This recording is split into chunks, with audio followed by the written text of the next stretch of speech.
Alors, à la fin de l'école primaire, je pense que c'est une nouvelle exigence que la société va poser au fur et à mesure des mois et des années qui viennent. Je pense qu'il y a maintenant un minimum de base numérique à acquérir et qui est de plus en plus élevé, qui est plus élevé qu'avant.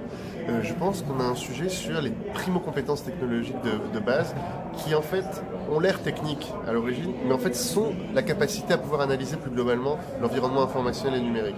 Par exemple, quand on fait 10 heures de code, 10 heures c'est pas beaucoup, on ne devient pas un codeur, on ne devient pas un ingénieur. Sauf qu'on a appris à enregistrer une donnée, à la transmettre, à la modifier, à la faire passer par un réseau, à comprendre qu'elle a un cycle et qu'elle a une vie. Bon bah ça, le cycle de la donnée, je pense que c'est un élément très important à maîtriser avant la fin du primaire. Deuxième élément, c'est l'analyse critique des médias.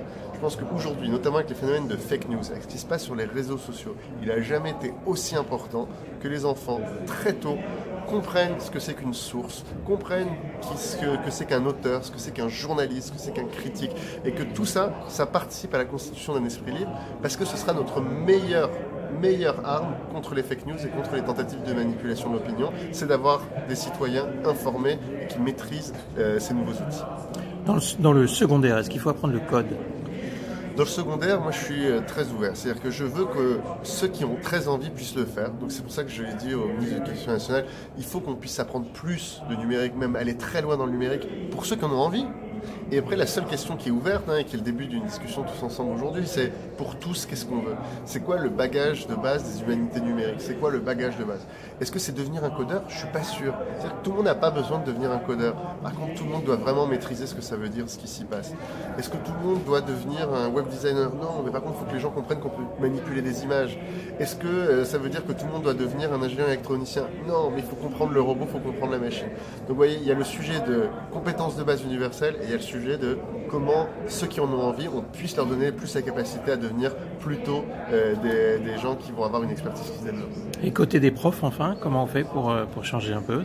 C'est de la même manière, il va falloir que pour tous les profs, on soit capable de former et d'accompagner à ce bagage universel. Et donc c'est tout un enjeu de formation des prochaines années. Et en même temps, il faut aussi qu'on ait des profs experts. Et donc la grande question qui se pose et qui est ouverte, c'est qui sont les profs experts du numérique ? Est-ce que c'est le prof de techno, le prof de maths, un nouveau prof de numérique ? Tout ça, c'est des sujets qui sont très intéressants et qui sont des sujets qui sont aujourd'hui pris par l'Éducation nationale pour essayer de tracer les prochaines années. Qu'est-ce que vous demanderiez au ministre Blanquer immédiatement ? Les 2-3 choses que vous... Le ministre Blanquer, je l'ai au téléphone quasiment tous les jours et qu'on se demande les choses. Avec lui, on a plein de sujets en commun. On travaille sur le développement de la EdTech. Comment on fait pour qu'il y ait un vrai secteur en France qui développe des nouvelles solutions pour l'éducation. On travaille sur la formation des professeurs. On travaille sur le bagage de base. On travaille beaucoup sur le -3+3. C'est comment on forme les gens depuis le lycée jusqu'au début du supérieur aux nouveaux métiers du numérique, aux nouvelles compétences numériques. Et tout ça, c'est des sujets qu'on discute tous les jours. Merci beaucoup. Merci.